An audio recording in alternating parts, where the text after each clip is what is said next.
John chapter 15, verses 18 through 20. If the world hates you, know that it hated me first. If you belonged to the world would love you as its own.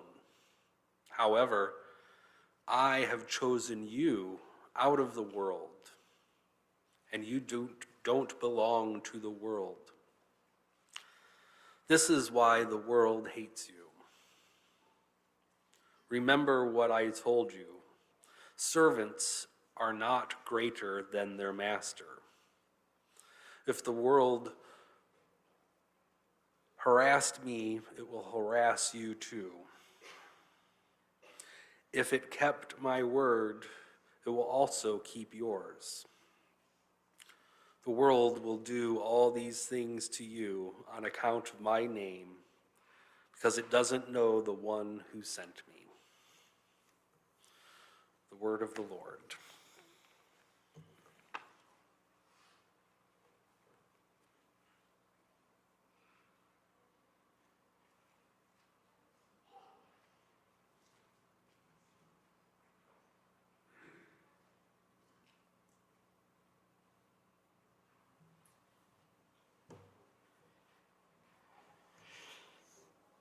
Well,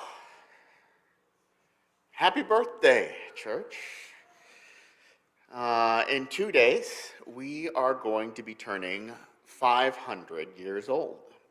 And I have to say, I think we look pretty good for 500. Yeah. Now, obviously, when I say that we are going to be turning 500 years old, I don't mean that our particular congregation has been around for that long. Shalom, the covenant for this church, was written in 1991, a mere 34 years ago. So that's not the 500-year anniversary that we're celebrating. Nor is it really even the Mennonite church as we think of it as an institution. The Mennonite church was named after Menno Simons, an important leader and teacher, but he hadn't even really heard the ideas that we now consider Mennonite until maybe 1531. So that gets us to about 494 years ago, but not to the 500. But the reality was that Simons was not the one who founded this movement. It's really actually hard to identify a single person who founded it, or even a single place. It seemed like the Spirit was doing a movement, a work of change in Central Europe, and many people were starting to think and act in similar ways around the same time. There wasn't really a name for this movement, but there were some kind of distinctive features by which you could recognize it. For example, as Craig mentioned in the welcome this morning, earnest study of the Bible was a key feature. Now you have to bear in mind that at this point in history, most people in Europe considered themselves Christian, but they didn't have access to the Bible. The Bible had not been translated until very recently into kind of the common languages that people spoke. And the church, the institutional church of the day, what we now call the Roman Catholic Church, didn't encourage people to read the Bible. They thought that that job should be left for priests and theologians who could tell the people what it meant and how they ought to live. But all of a sudden, with the Protestant Reformation, there was this new flurry of activity where people were gaining access to the Bible in their own languages. Or in some cases, scholarly individuals were reading the Bible in the languages that came before Latin, like Greek and Hebrew and Aramaic. And they were rediscovering all of these things that hadn't really been taught or promoted in the church in hundreds of years. For example, Jesus' teachings about sharing wealth, or the early church idea even of communities putting all of their possessions together in a common purse. was rediscovered and practiced by some of these early followers of this movement. People found this teaching about foot washing again, a very strange kind of ritual that Jesus instituted, but one that had been profoundly meaningful to those who did it, as another missed ritual that was buried in the scriptures. Teachings about nonviolence, about turning the other cheek, and living radically as people of peace were found in these scriptures.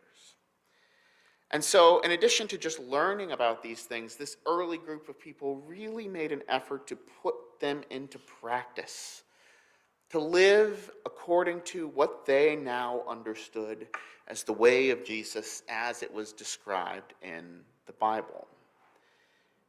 And perhaps the most distinctive practice of all was that many of them received baptism as adults. Because you see, Europe was so thoroughly Christianized at this point that it was just assumed that when a new baby was born, that baby was going to grow up to be a Christian. And so they were baptized within a few days of being born. And baptism is really something that you're only supposed to do once. It's a one-in-a-lifetime event. And so for hundreds of years, almost no adults were baptized in Central Europe at all. But this group of people, as they were studying, as they were understanding the way of Jesus, they came to believe that really Jesus was calling on them to make a choice, not just to have a certain identity or a set of beliefs, but to live their life in a certain way. And they came to believe that baptism was the symbol of accepting that choice, of dying with Jesus and rising again. And so, even though they had been baptized as children, they considered that not to be a real baptism, and they sought out baptism as adults. Now, when we as modern people hear that story, we might have different reactions. Many of us find it inspiring, the story of these people rediscovering the scriptures and changing themselves. Some of us might be a little uncomfortable with the idea that these people were just all of a sudden reinventing Christianity, that they were baptizing one another as adults, oftentimes without the guidance of the institutional church at all. But the way that the Catholic Church at the time, and even the Protestant churches that had broken away from the Catholics but maintained power over certain areas in Europe, the way that all of the governments and powers and people and institutional authority responded was to be threatened. They found this to be a deeply threatening and troubling response. And so, they instituted a number of persecutions. You know, the first known example of people baptizing one another, the event which we consider the birth of the movement, which happened on January 21st, 1525, was when a group of individuals baptized one another in Zurich. We don't have all of their names, but we know that they had gathered for prayer, and it included Conrad Grebel, Felix Manz, and George Blaurock, among others. This happened in 1525, and they were so inspired about it that they went out, they went to different towns and regions in the area and told people about it, and the authorities responded quickly. So that by the time we had gotten to the year 1527, not even a full 2 years later, one of the people who were in that movement, Felix Manz, was killed. He was drowned by the city council, a Protestant city council, accused of being a heretic, of someone who was out to destroy the church. But even with the speed at which they responded, the movement seemed to go even faster. It spread into areas that were dominated by Catholics. There was one leader named Michael Sattler who had been a Catholic priest. He encountered the ideas and teachings of these Anabaptists and became persuaded of them.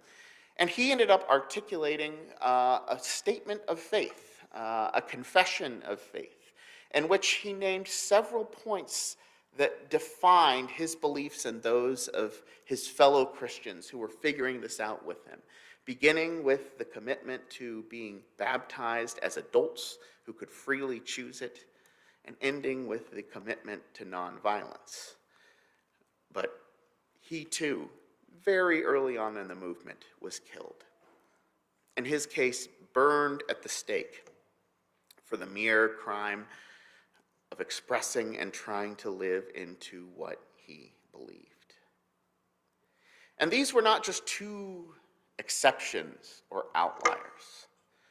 As this movement continued to spread, the Catholic and Protestant churches of the day persecuted it with as much vigor as the Diocletian persecution of the 300s.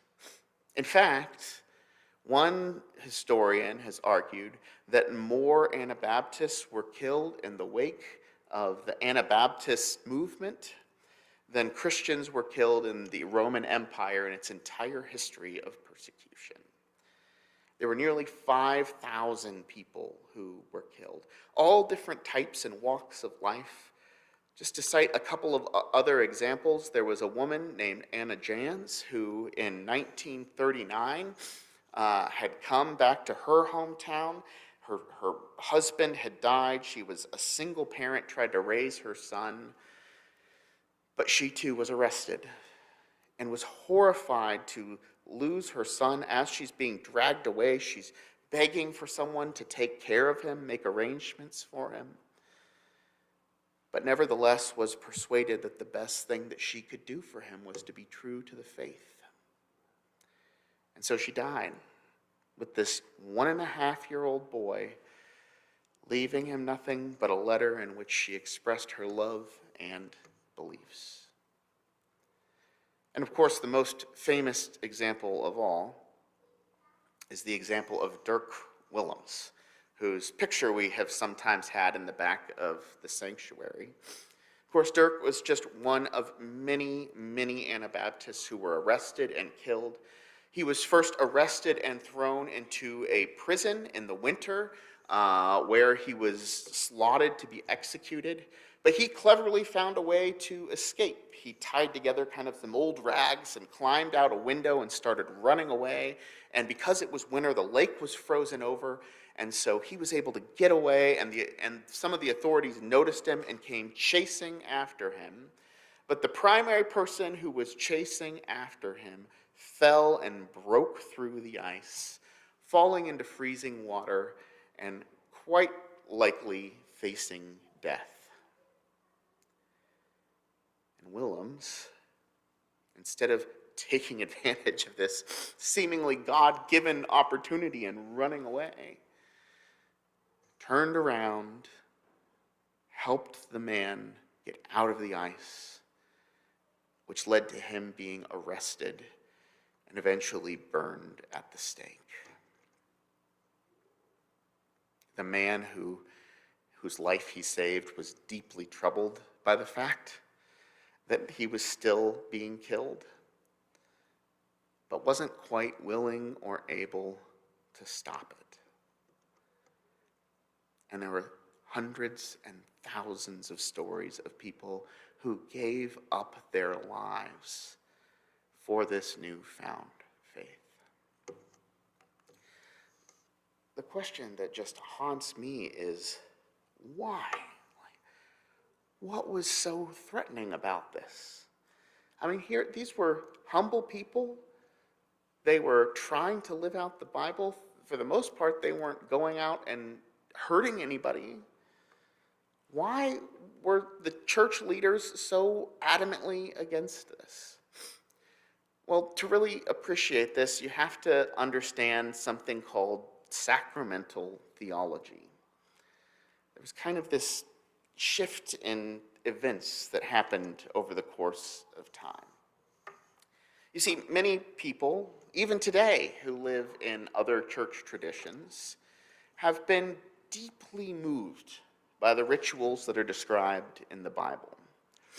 They come to Christ, they undergo baptism, and they really feel when they are baptized that something profound and spiritual has happened to them. They participate in communion, eating the bread or drinking the wine or the grape juice that people partake of to remember Jesus' death. And they feel like they have been brought into communion with God in a way that can't be fully understood. And so these rituals came to be referred to as mysteries, which is what the word sacrament means in Latin. These are the great sacraments of the church that somehow, even though they seem like ordinary acts, they seem to carry extraordinary supernatural power. And to be honest with you, this belief in and of itself does not bother me. I think that it is okay for Christians to believe that something mysterious, something powerful happens in these moments when we encounter God that can't be fully explained with human logic. But it doesn't end there. You see, the problem was that as the church leaned into this, the ritual itself got more and more attention. The act of dunking somebody in the water, the exact way in which they did it, the words that were read, how exactly the communion material was prepared and blessed came to be the focus of the theology, because the fear was that if you didn't do it properly, then that magic, mysterious element that brought the power of salvation to human beings wouldn't work. And most significantly, the church began to argue that it could only work if it was done by priests who had been ordained and commissioned specifically to do this by the leaders of the church. First and foremost, the Catholic Church, but without realizing it, many of the Protestant churches were echoing and recreating this same throughout theology in their systems of bishops and leaders. It had to be an authorized priest in order to do this. They had to do it in the right way in order for this experience to work. And you know what? Even if the priest, generally himself, but him or herself was a corrupt person, as long as the ritual was performed properly, the grace of God would still be communicated to the people who experienced it. Well, and then the church leaders, especially those at the very top of the hierarchy of the Catholic Church, realized that this gave them an extraordinary source of power, because they could choose to extend sacraments or withhold them. They could excommunicate entire regions or offer special dispensations of pardon and indulgence if people were to listen to what they had to say. And this was a power that the Catholic Church learned to use early on. Some of the earliest examples of it are in ways that we might admire. For example, Ambrose, one of the first individuals to articulate just war theory that I mentioned a while ago, held one of the Christian emperors accountable because this man had slaughtered people in a way that Ambrose thought was a violation of just war theory. He found it to be despicable. And so he refused to serve communion to this emperor, wouldn't do it, and wouldn't let anybody else do it either until he got on his knees and publicly confessed of his sin and repented. And the emperor complied. That's power. Later, as the Roman Empire, at least in the West, began to crumble and lose its hold on controls and affairs over Europe, the Christian bishops and leaders, and especially the Bishop of Rome, came to be increasingly important in securing safety and peace.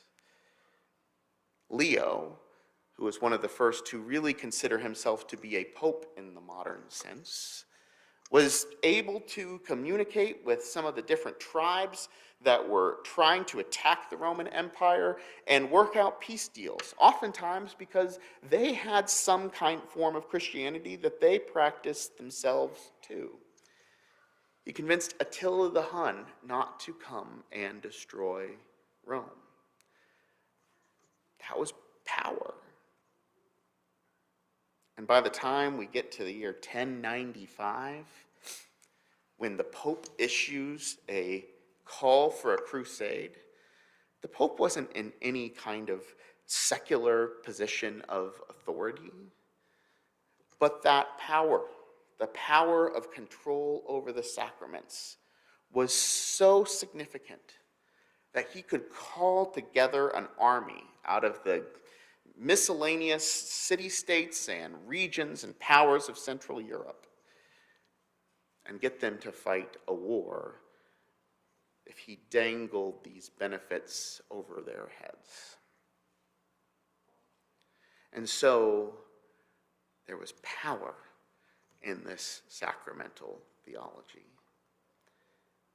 And when the Anabaptists started suggesting that just any adult could baptize any other adult, you didn't have to be ordained or approved of in order to serve one another communion. In fact, it wasn't even the rituals themselves, but the commitments behind them that were salvific. This threatened that central power that the church had been using for centuries at this point to try to hold society together. So they had to go after the Anabaptists. They went after them fiercely and violently because they knew that if people had been persuaded on this, they would not be able to cause influence anymore. It's not to say that they were insincere about their theology, but that power is often what motivates these kinds of responses. And we actually shouldn't be that surprised by this. Because Jesus himself, the founder of our faith, the man who taught this faith in which love of others and peace and all of these beautiful ideas were at the core of his teaching, he too was seen as a threat by the people of his day. Because when you live in the way that God calls us to live, and when you invite others as well to participate in that with you, it shakes up the world. It has the potential of threatening and changing everything. Which is why, right before he was arrested and executed, Jesus said to his disciples, "If the world hates you, be aware that it hated me before it hated you. If you belong to the world would love you as its own. Because you do not belong to the world, but I have chosen you out of the world, therefore the world hates you." Perhaps instead of being surprised that people would persecute such lovely individuals as the early Anabaptists, we should be surprised if we find ourselves in a situation where we're not ruffling any feathers or inspiring any pushback. Because perhaps it means that without knowing it, there are ways in which we have compromised with the powers and principalities of the world and watered down the gospel. But what to do if you find yourself in a position of persecution? is a question that is, I think, appropriate for our time, because there are different ways that people can respond. I mean, many people are just shocked by it. And that's why Jesus' teaching is so important, to remind us not to be shocked. To be honest with you, one of my greatest pet peeves is when people in our tradition begin talking about nonviolence in terms of understanding and kindness and these kinds of virtues, with the idea that if we were just able to get everybody to kind of understand and care about each other, the violence in the world would go away. No. That is not what the Bible says. That is not why we are committed to peace. We believe in peace because we believe that the power of resurrection and life is stronger than the power of violence and death. And it's important to prepare ourselves and not be surprised if we find persecution even in the face of our greatest kindness and empathy and understanding. Of course, another natural response is for people to fight back. If you are attacked, if your way of life is threatened, well, then you must defend yourselves. And it's important to note that this, too, was a part of the early Anabaptist story. Remember, like I said, this early movement didn't really come from a central place. It was spreading all over. And so in the early years, people were asking all sorts of questions. They were convinced that they were supposed to follow Jesus, to be baptized as adults and live their lives according to the ways of Jesus. But did this mean that they could defend themselves with violence or not? Did this mean that they would embrace some of the historical teachings of the church about the Trinity, about the Incarnation, or not? It wasn't clear in the early days. And even though there were voices from the very beginning, like Michael Sattler, who called for nonviolence, there were also voices in the early part of the movement that called for running to arms to defend themselves.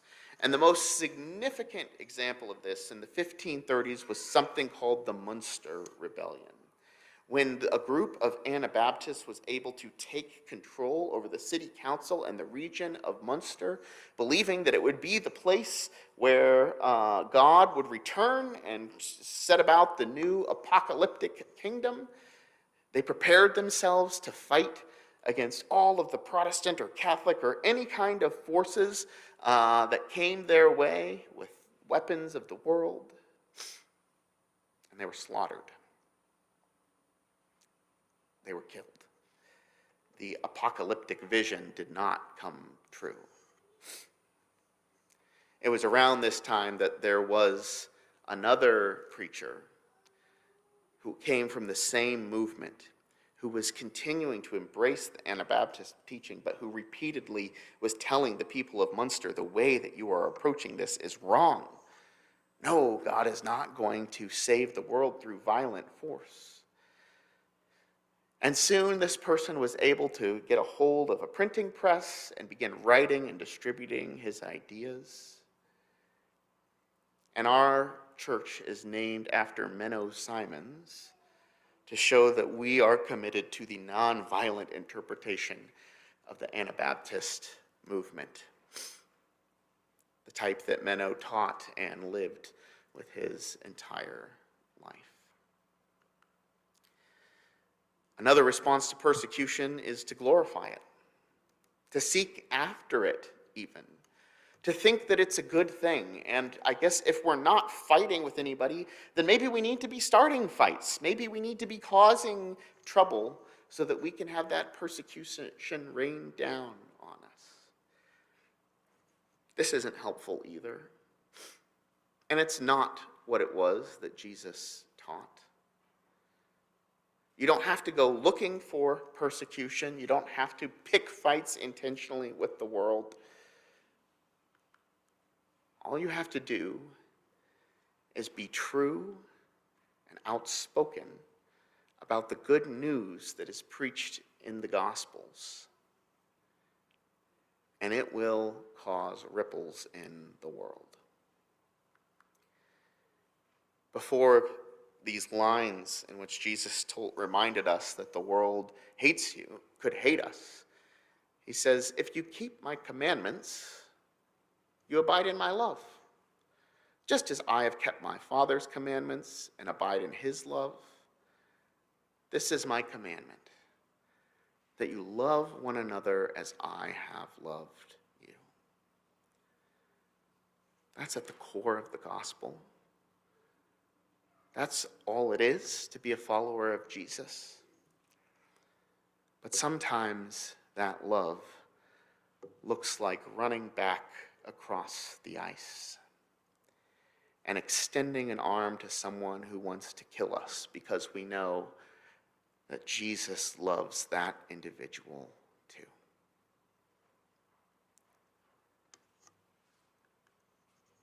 As we look forward, we know that we are once again at a transitional moment in the history of the world. And I think that these individuals and the commitment that they modeled are as important to remember as ever.